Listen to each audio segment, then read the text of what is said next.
When we debate the greatest players in NBA history, we usually start with the same things: championships, MVPs, finals MVPs, statistics, longevity. But there's another question that I think tells a lot about a player's greatness. Who did you actually beat? Who did you beat? Because every championship is not created equal. Beating a 44-win team with no superstar is not the same thing as eliminating the reigning MVP. Beating a superstar before his prime isn't the same as beating him at his absolute peak of his powers. And beating somebody when you have 3 other Hall of Famers beside you isn't necessarily the same as carrying the entire burden on your shoulders. So today we're doing something different. We're taking some of the greatest players in NBA history, right?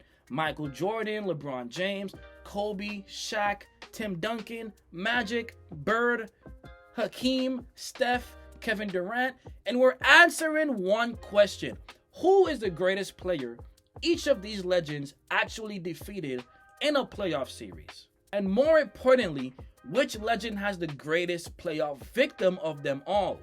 And so let's get into it. All right, starting off strong, we have the one Michael Jordan. And Jordan gives us several legitimate options. You have Karl Malone, John Stockton, Isaiah Thomas, Patrick Ewing, Shaquille, Charles Barkley, among others. But remember the criteria, right? We're not asking who had the greatest career. We're asking who was the best player at the moment Jordan defeated him. And the answer for this one is 1993 Charles Barkley. This is one of those finals that gets reduced to Jordan's championship count without appreciating exactly who was standing across from him. Charles Barkley was not just a superstar in 1993. He was the league MVP. Phoenix won 62 games, and Barkley averaged 26 points, 12 rebounds, and 5 assists during the regular season. This was not some old Barkley. This was not some post-prime Barkley. This wasn't Barkley trying to hang around for one final championship. This was arguably the best version of Charles Barkley that we had ever seen. And Jordan destroyed the idea that Barkley's MVP meant he was the best basketball player alive. Jordan averaged an NBA Finals record 41 points per game. In the series, as Chicago won in 6. Think about that for a second. You're facing the reigning MVP in the NBA Finals and you average 41 points. That's not just beating another superstar. That's it. That's essentially saying you might have won the MVP, brother. You might have. But everybody knows who the best player actually is. Now, to be fair, Karl Malone deserves consideration. Jordan beat Malone in back-to-back NBA Finals, and Malone was the 1997 MVP. But if I'm choosing the best individual player Jordan eliminated at his absolute peak, I'm taking Charles Barkley, Jordan's greatest playoff victim. Now, moving on to Michael Jordan 2.0, right? Kobe Bryant. So this one gets interesting because if Kobe faced an absurd collection of Western Conference talent, right? You have the Kevin Garnetts, the Steve Nash, Carmelo Anthony, Allen Iverson, Dwight Howard, Jason Kidd, Chris Paul, but one name separates himself from the others, and you might know who I'm talking about: Tim Duncan, and specifically 2001 Tim Duncan. Here's what younger fans sometimes don't understand about the early 2000s Western Conference. The Lakers and Spurs weren't just two good teams. They were essentially fighting over control of the NBA. This was two dynasties. San Antonio won the championship in 1999. Los Angeles won in 2000. Then they met in the 2001 Western Conference Finals. Duncan was 25 years old, already a champion, already a Finals MVP, already one of the best defensive players on earth. And the Lakers didn't just beat San Antonio, they swept San Antonio. And Kobe was spectacular. That's why I don't like when people reduce young Kobe to he was Shaq's sidekick. Was Shaq the centerpiece of those championship teams? Absolutely. You have no argument from me. But against San Antonio, Kobe was the X factor. This was one of the matchups where you could see him transitioning from a young superstar into one of the best players alive. And there's an even stronger argument if you want to use 2002 Duncan, because Duncan won the MVP that season. The Lakers faced San Antonio in the second round and eliminated them in 5 games. So depending on your criteria, you can actually argue Kobe defeated an even better version of Duncan in 2002. That's why Duncan is unquestionably my answer, Kobe's greatest playoff victim. And ironically, we have to flip the switch, right? Because Duncan gets revenge in this same argument. Because who is Duncan's greatest playoff victim? I will have to say Shaquille O'Neal and Kobe Bryant in 2003. Now, technically, you might say, you're cheating. That's 2 players. But I have to mention both because that's what makes this victory so ridiculous. The Lakers entered the 2003 playoffs as the 3-time defending NBA champions. Think about what that means. Nobody had successfully eliminated Shaq and Kobe since their championship run began. 2000 champions, 2001 champions, 2002 champions. And Tim Duncan basically said, alright, that's enough. San Antonio beat Los Angeles in 6 games. And game 6 was not even close. The Spurs went into the Staples Center at the time and beat the Lakers 110-82. Ending their 3-year championship reign. And this is where context matters, right? Duncan was not surrounded by prime superstars. Let's get that straight. David Robinson was 37 years old. Tony Parker was 20. Manu Ginobili, still a rookie. This was clearly and by far Tim Duncan's team. And on top of that, Duncan had just won his 2nd consecutive MVP. So when people talk about Tim Duncan's greatest accomplishment, everybody immediately goes to the 5 championships. I think 2003 deserves more attention because he personally ended the Shaq-Kobe dynasty's championship streak. Now, if you're forcing me to select one player, obviously at this time I'm taking Shaquille O'Neal, because even though Kobe was becoming an all-time great, Shaq was still the defining force of that Lakers team. And so for Tim Duncan, his greatest playoff victim would have to be Shaquille O'Neal. But beating Shaq and Kobe together makes that even more impressive. And now keeping the ball rolling, because now we have Shaquille O'Neal. Shaq's answer brings us right back around because I'm choosing Tim Duncan, specifically 2001. San Antonio had Duncan, David Robinson, elite defense, championship experience, and the Lakers absolutely demolished them. Again, 4-0. And that is important when evaluating Shaq's dominance. We talk about Shaq destroying centers, but Duncan wasn't some random big man. We're talking about one of the 10 greatest players ever.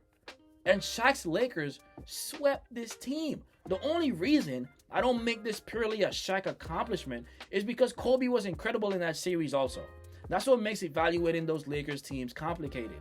Shaq was their most dominant player, but Kobe was already capable of destroying elite opponents himself. But still, I gotta go with Tim Duncan. And now let's switch conferences for a little bit, because now we have Larry Bird. We're going back to the 1980s. And Larry Bird's answer is easy for me.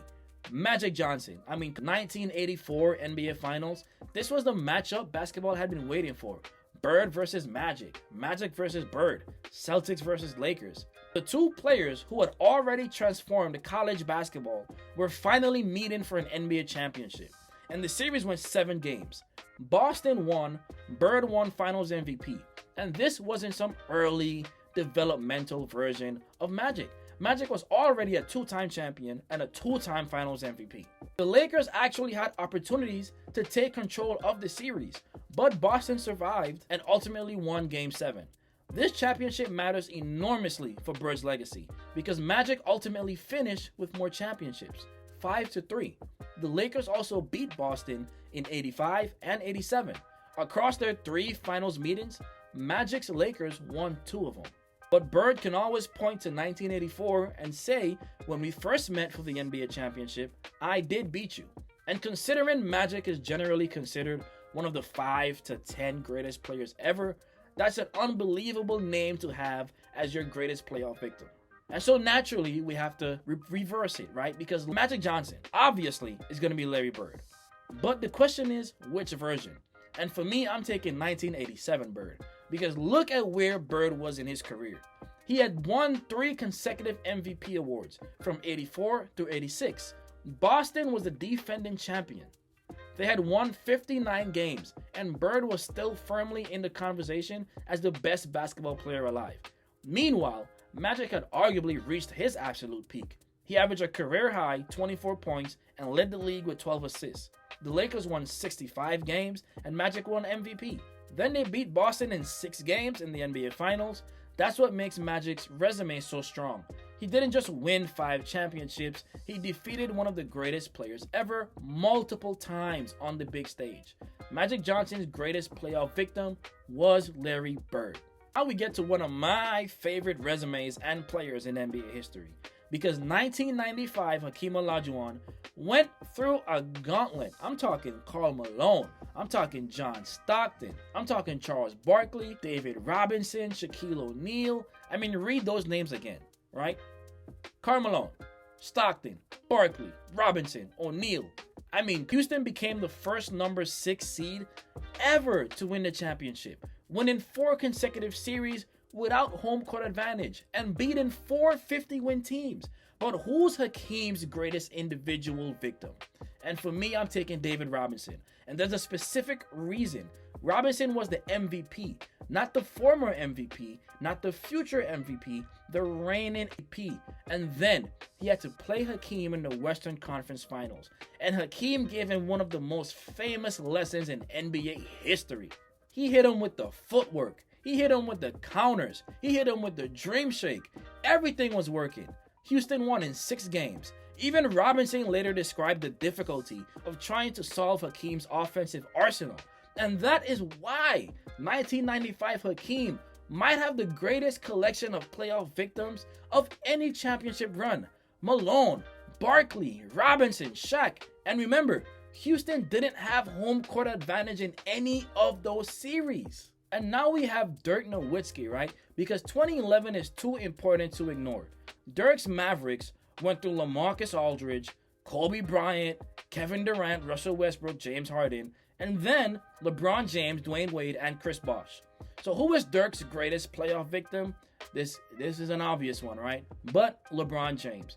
And this one is fascinating because LeBron was not at his best in that finals, and that is partly the reason why Dallas won. But let's separate performance from ability. And so at this time, LeBron was 26, 2-time MVP, arguably the best player in basketball in his physical prime. And he had just formed arguably the most intimidating superstar trio in basketball. Almost everybody expected Miami to eventually dominate the league. Instead, Dirk and Dallas beat them immediately. And that championship completely changed Dirk's legacy. Before 2011, people questioned whether Dirk could lead a championship team. After 2011, that conversation completely disappeared because nobody can look at that playoff run and say, who did you beat? Because Dirk is going to answer and say, I beat Kobe, I beat Durant, I beat Westbrook, Harden, Wade, Bosh, LeBron. I mean, that's absurd. And so naturally, we have to flip it because now we arrive at possibly the most interesting answer, right? Because LeBron James has beaten Tim Duncan, Kevin Durant, Steph Curry, Jimmy Butler, Paul George, Kevin Garnett, Jason Tatum, Derrick Rose. But as we all know, my answer is easily Steph Curry in 2016. Not because Steph Curry is necessarily greater than any of those other players historically. That's debatable. I'm choosing Curry because of the version LeBron defeated. 2016 Curry had just completed one of the greatest regular seasons we'd ever seen. 73 wins, back-to-back MVP, first unanimous MVP, 30 points per game, 400 plus three-pointers. Golden State entered the finals looking like they were about to complete arguably the greatest season in NBA history. And then they went up 3-1. At that point, Cleveland was not supposed to win. No team had ever come back from a 3-1 deficit in the NBA Finals. But then LeBron exploded. 41 points, Game 5. 41 points, Game 7. Triple-double. And Cleveland completed the comeback. That's why I think this is one of the greatest individual victories any superstar has over another superstar. LeBron didn't just beat some declining version of Curry. He beat the unanimous MVP, leading a 73-win defending champion team. And he did it after falling behind 3-1. That's outrageous. And now we reach to Stephen Curry. Because who is Steph's greatest playoff victim? This one gets complicated for different reasons, because the obvious answer is LeBron. But the real question is, which LeBron? Steph Curry defeated LeBron in 2015, 2016, 2017. And then later he defeated other elite stars like Kevin Durant, James Harden, Luka Doncic, Nikola Jokic. But I'm still choosing LeBron. The problem is determining which victory belongs most strongly to Curry. Because 2015, LeBron didn't have Kyrie for most of the finals and Kevin Love was already out. 2017, Golden State had Kevin Durant. 2018, again, Golden State had Kevin Durant, and Cleveland was even weaker. So I'm not gonna pretend Steph defeated LeBron under equal circumstances, right? Because he just didn't. But we're asking who the greatest player Steph has ever defeated. That's LeBron, and probably 2017 LeBron. LeBron in 2017 averaged a triple-double in those finals. Golden State still won 4-1 behind Curry and Durant. And so the answer is LeBron James, but there's an important distinction. LeBron's 2016 victory over Curry is more impressive to me than Steph's victories over LeBron because of circumstances. That's why context matters. And now we reach to Kevin Durant, right? And obviously this one is LeBron James, 2017 and 2018. Durant joined Golden State and immediately found himself facing LeBron in consecutive NBA Finals.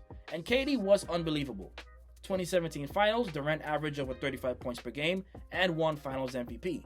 Golden State won in 5. They met again in 2018. Golden State swept Cleveland. Durant got Finals MVP again. And in Game 3 of both Finals, Durant hit enormous shots over LeBron. But here's where the debate becomes uncomfortable. Because how much credit should KD even receive? Because, I mean, you fit LeBron, but look at his teammates. You're talking about Steph Curry, Klay Thompson, Draymond Green, Andre Iguodala. This was arguably the most talented roster ever assembled.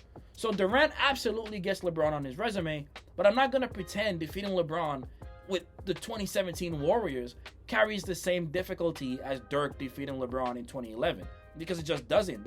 That's not disrespect, that's just context. And so for the final ranking, because right now we have Michael Jordan defeated Charles Barkley, you have Kobe defeating Tim Duncan, you got Duncan defeating Shaq, you got Shaq defeating Duncan, you got Bird defeating Magic, you got Magic defeating Bird, Hakeem defeating Robinson, Dirk defeating LeBron, LeBron defeating Steph, Steph defeating LeBron, Durant defeating LeBron. But now I want to rank the 5 most impressive victories. And remember, I'm not ranking who the greatest defeated player is. I'm ranking how impressive the actual victory was. So number 5, Larry Bird over Magic Johnson, 1984. 2 generational superstars, 7 games, NBA Finals. Bird wins Finals MVP, and it happened during one of the defining rivalries in NBA history. Magic eventually got Bird twice, but Bird got him first. Number 4, Michael Jordan over Charles Barkley. You're facing the MVP, the team with the best record in basketball, and you go on to average 41 points per game. Jordan essentially used the NBA Finals just to remind everyone who the real best player was. Coming in at number 3, Tim Duncan over Shaq and Kobe. This deserves way more respect. 3-time defending champions, prime Shaq, prime Kobe, and Duncan ended the dynasty championship streak. Then won the championship himself with a 20-year-old Tony Parker and a rookie Manu Ginobili.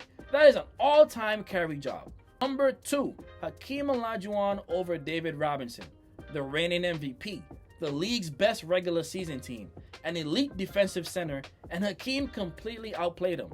Then, just for fun, he went to the finals and swept Shaq. Hakeem's entire 95 run is basketball insanity. Coming in at number 1, LeBron James over Steph Curry 2016. I don't know how you put anything else first. I'm talking 7-3 wins, defending champions, unanimous MVP, down 3-1, Game 5 on the road, 41 points. Game 6 on the road, 41 points. Game 7, triple-double, the block. Cleveland wins its first NBA championship. This is about as difficult a superstar victory as you could ever construct, right? And that's why Curry being the player LeBron defeated matters so much. It wasn't just Curry. It was arguably the absolute apex of Steph Curry's career. The Warriors were supposed to complete the greatest regular season plus championship campaign basketball had ever seen. But instead, LeBron turned their 73-win season into the backdrop for the greatest accomplishment of his career. And this is exactly why I think we need to change how we discuss championships. Because saying 5 rings or 6 rings, it just doesn't tell me enough. I want to know, who did you beat? How good were they when you beat them? Did you have home court advantage? Were they healthy? Were you the best player in the series? What did your teammates contribute? Because when you start asking those questions, championship resumes start looking a little different. Hakeem's 2 championships suddenly become incredibly impressive. Dirk's 1 championship becomes more valuable than some players' entire career. Duncan's 0-3 run looks ridiculous. Bird beating Magic matters. Magic beating Bird matters. Jordan beating the reigning MVP matters. And LeBron coming back from 3-1 against a 73-win team led by the unanimous MVP becomes one of the strongest resume points any player in basketball can have. And so next time somebody tells you this player has more rings, ask them the question that makes the debate a lot more interesting. Who did he actually beat? Because championships tell us who won, but the competition tells us how impressive winning actually was. And so let me know in the comments who is the greatest player your favorite NBA legend ever eliminated. And more importantly, which legend has the most impressive collection of victims? Because if we're doing that video next, Hakeem Olajuwon might have something to say.